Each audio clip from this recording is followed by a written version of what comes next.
Hi, I'm Grant Nelson, and welcome to Mustache Off Grid. Wow, that was nice. Wow, that was good.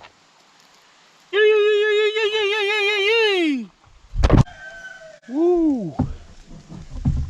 Hi guys, it's Grant Nelson again here with the Mustache Off Grid YouTube channel. In case you're new to the channel, I cover various off-grid and homesteading topics and some outdoors topics as well, which kind of goes along with the lifestyle a lot for me in homesteading. Anyway, I just wanted to let the subscribers know, sorry I didn't get a trick shot this week. It was raining for 3 days over the weekend, and I haven't had time to do it, and I've been out deer hunting trying to get a deer the past four days straight pretty much. So I've been spending all my time on that, and it's more important for me to get a deer and get some meat in the smokehouse and get prepared for winter than to do the trick shot. But I am going to have new trick shots this week. I should be able to have some time to make one. I'm letting the woods cool down because I've been out there hunting it so hard. Anyway, that gets right into the topic really. I wanted to talk a little bit about bow hunting. I've been hunting since I was about 14 or 15 years old. I remember I got my first buck when I was in about 8th grade. And growing up, I remember my dad was always trapping and hunting. And I wanted to get a BB gun, and my mom wouldn't let me get a BB gun until I was about 12 years old.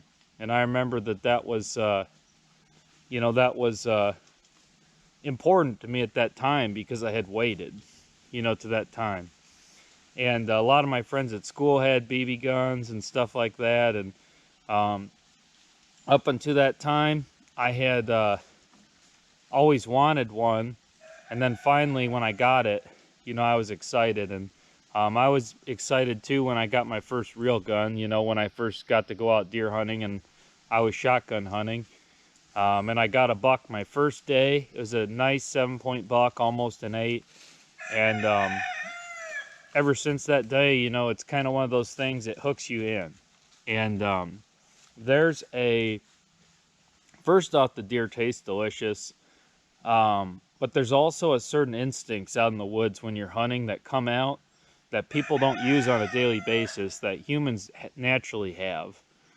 We're apex predators, and humans naturally have hunting instincts in their blood, whether they know it or not.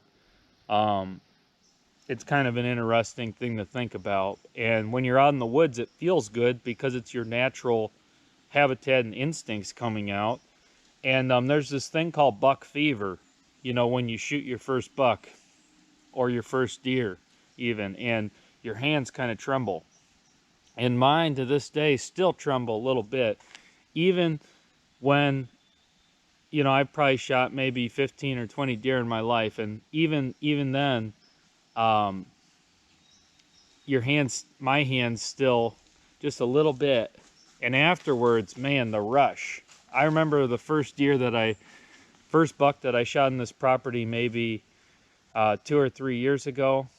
Probably 2 years ago. It was my first year, and I brined it in a big salt barrel because I don't have a refrigerator and I don't use one, and I try to do things as far off grid and primitively as I can.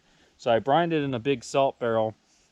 But I remember that day I was so excited because it was a new property and a new state and everything like that, and you know, to get something like that on the first day, it was just exciting for me. And when it came out of the woods, it was an older deer. It was only a 6-pointer, 4 on one side, 2 on the other. But it looked like a cow to me. You know, for some reason, when I first seen it, I thought, is that a cow? Oh no, I hope it's not someone's cow. And then it was the buck. So anyway, that's just a funny story, but that's about rifle hunting. And I want to talk a little bit about bow hunting. I've never bow hunted before. This is my first year. Some of you may have watched my video of me sighting in my crossbow that I got. And one thing I wanted to mention is there is a few advantages with the crossbow. First off, the crossbow can shoot farther. It has more power hitting the deer, more knockdown power. because it has 185 pounds of torque. Most of the compound bows, you know, are anywhere between 40 and 80 if you're deer hunting. Some people might get it higher. But the crossbows have a lot more torque. Also, when you're in the deer stand, most people draw their bow and kind of turn to make sure that there's nothing behind them or around them. And with the crossbow, you can already have it cocked and ready to go with the safety on or off, whatever you prefer, you know, if you're a dangerous person. But I don't like the clicking noise of the safety, so I keep mine off, truthfully. But the crossbow, you don't have that draw because it's already loaded. You basically just lift it. You know, you don't have to worry quite as much about pulling back and hitting some brush or some things behind you. So that's one thing that I've learned bow hunting with the crossbow this week. Now, another thing that I've learned, I've seen probably about 10 deer, 10 or more deer. I shot at one little buck, and I was more excited just to get my first deer with a bow.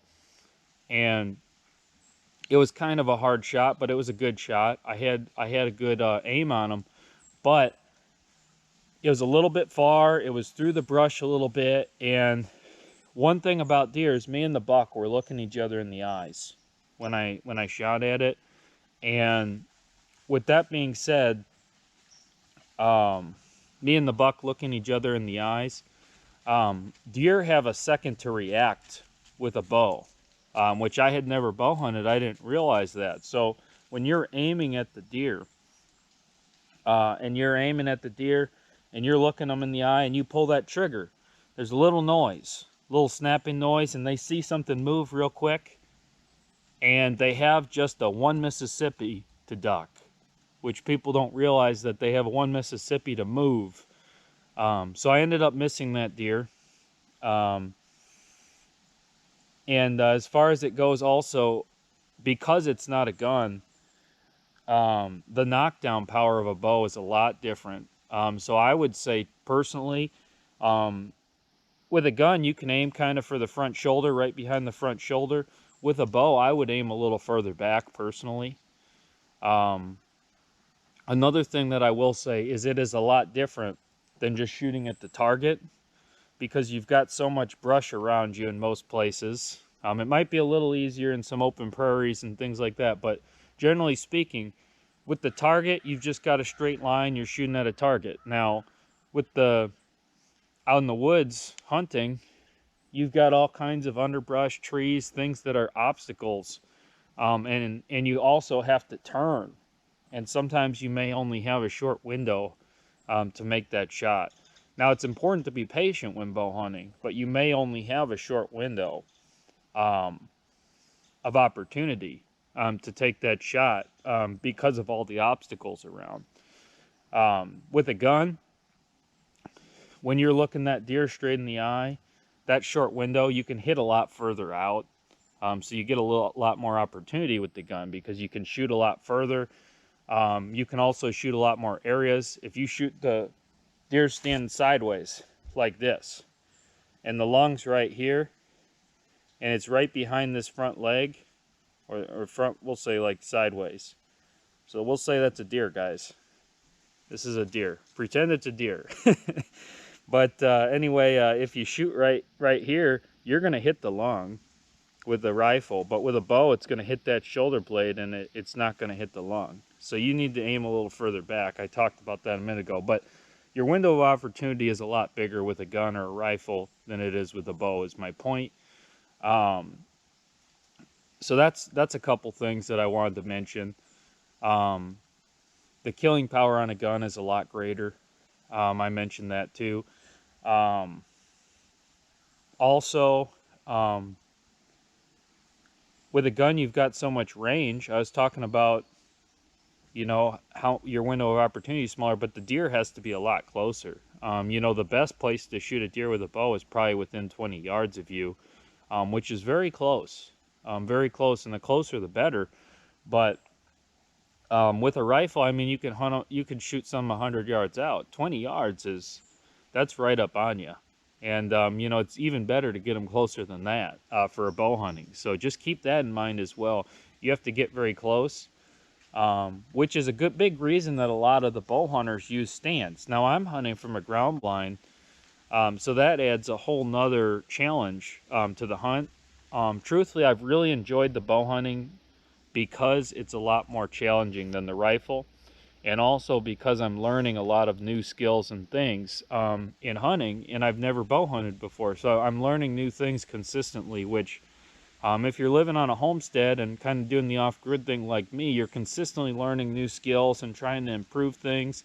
And I'm learning a lot of new things out there bow hunting, which I really enjoy. The aspect of, okay, next time the deer's traveling here, or you're learning your woods and your terrain a lot better than truthfully if I was gun hunting, because I can just shoot them anywhere. I could shoot them way out there with the gun. So you're learning your property a lot better. You want to be a little closer to the trails, things like that. Where if with a gun, you can post up far from the trail and just watch the trail.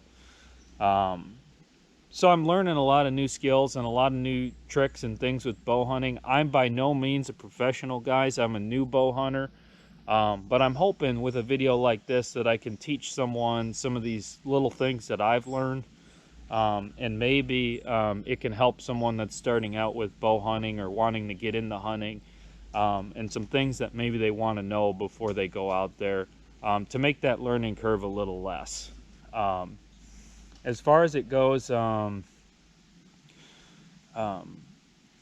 you get back from hunting, guys, I just enjoy the outdoors. I enjoy hunting, and when you get back, you always want to have a nice meal.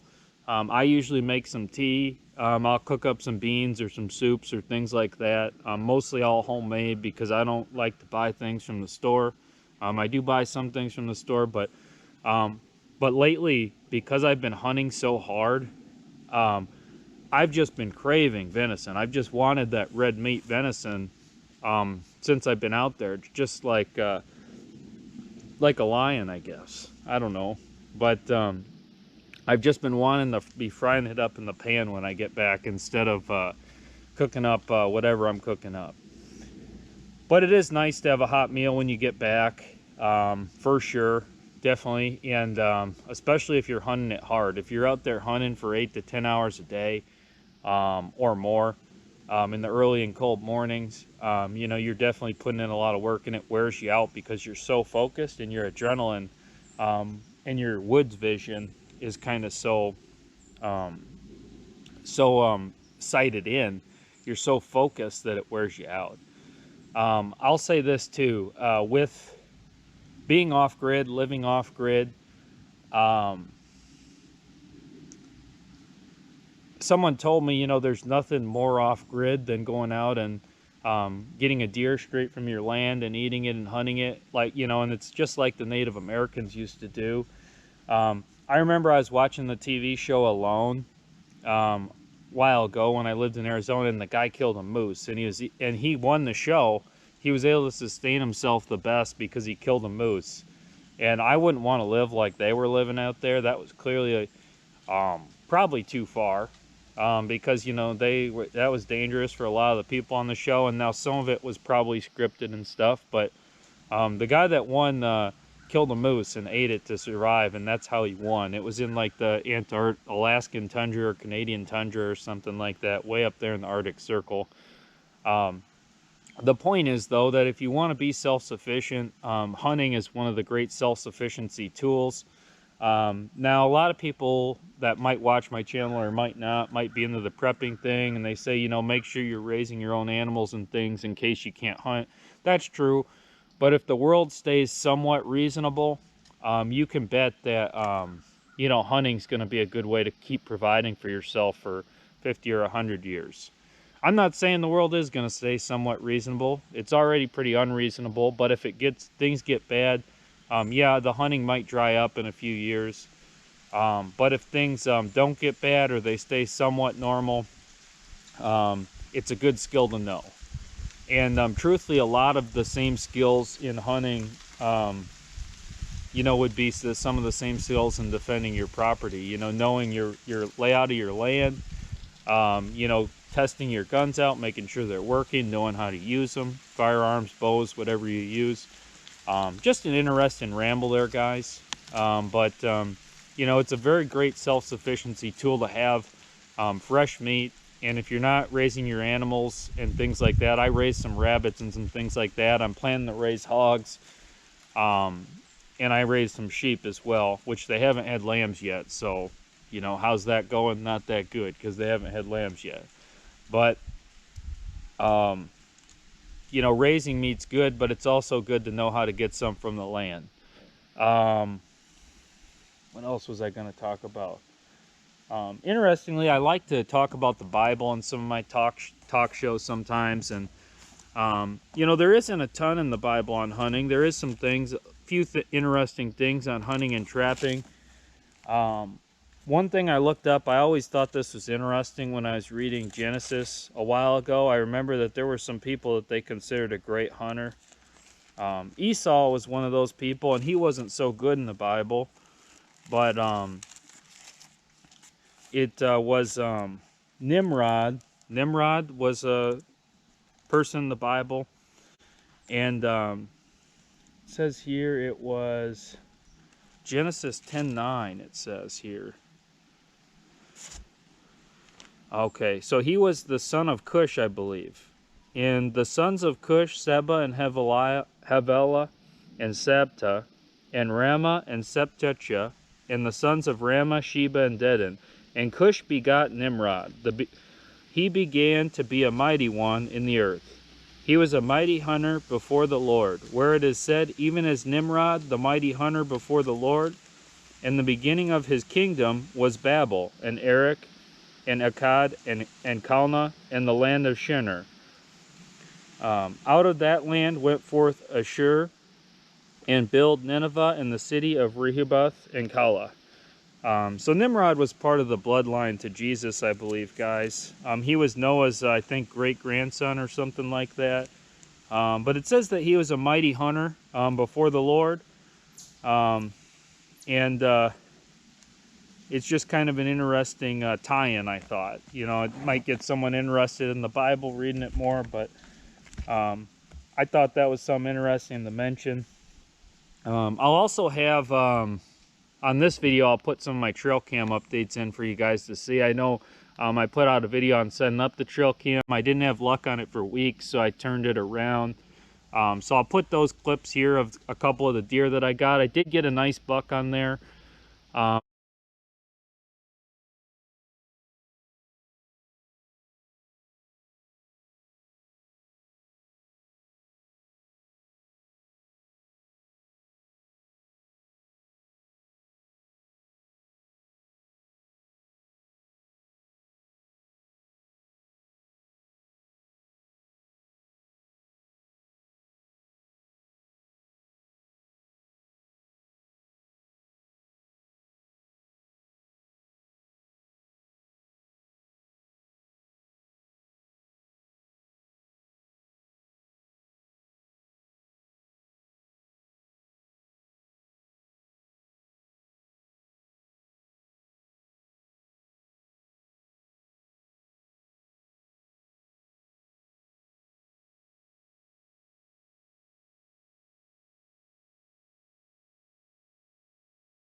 I'll talk a little bit about the different deer that I saw in the woods. I saw 2 or 3 different bucks. I saw a small buck. The one that I shot at seemed like it was probably a small 8, maybe a 6. I saw a nice 8. I got a nice 8 on the trail cam, which might be the same one, but I think it might be a little smaller one. I have a feeling, though, that there's 2 or 3 different bucks back there based on some of the things I've been seeing. I saw so I've seen, in my days hunting, I saw 3 bucks and about 7 different does. So that's what I seen. Right on the corner of my property, on the neighboring property just the other day, I saw a huge 8 to 10 pointer. I don't know if it was 8 or 10. But man, that was a big one. That would be exciting to get. I did get some doe urine Just a tip too, I like to use doe urine. I got a bottle for about $5 at Harps here in town. And I've had good luck using it hunting. It really draws in the bucks really good, especially in the rut here, which we're getting into.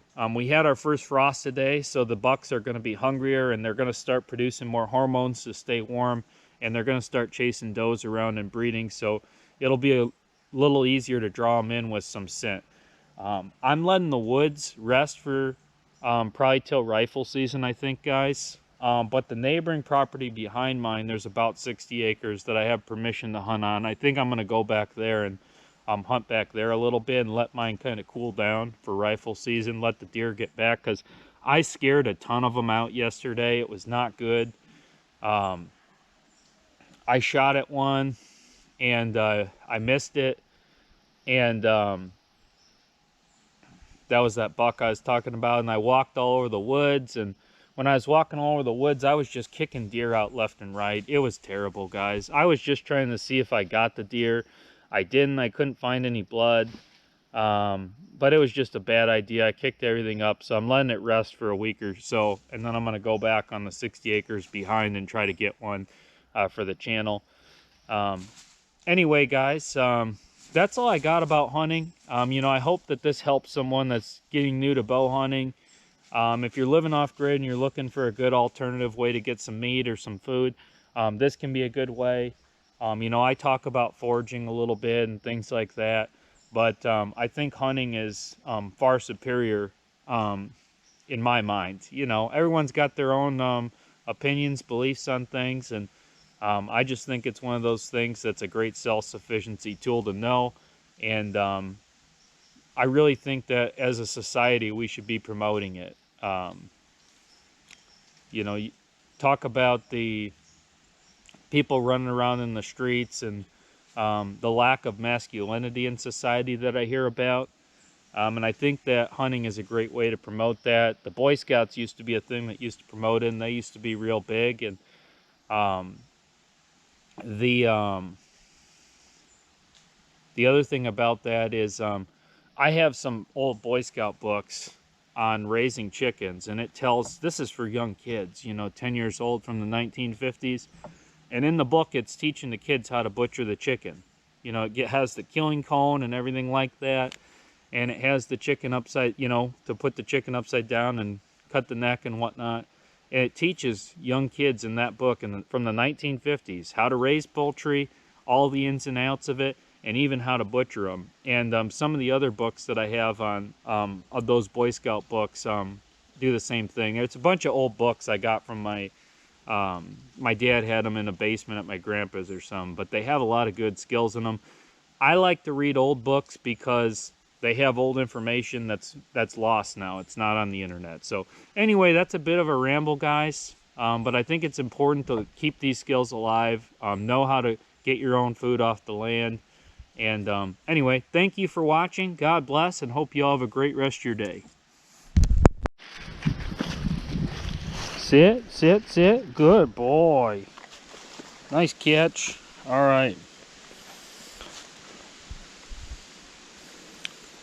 All right, you done yet? We're going to give you another one. Nice catch, nice catch. All right, and it's the final. Backing up.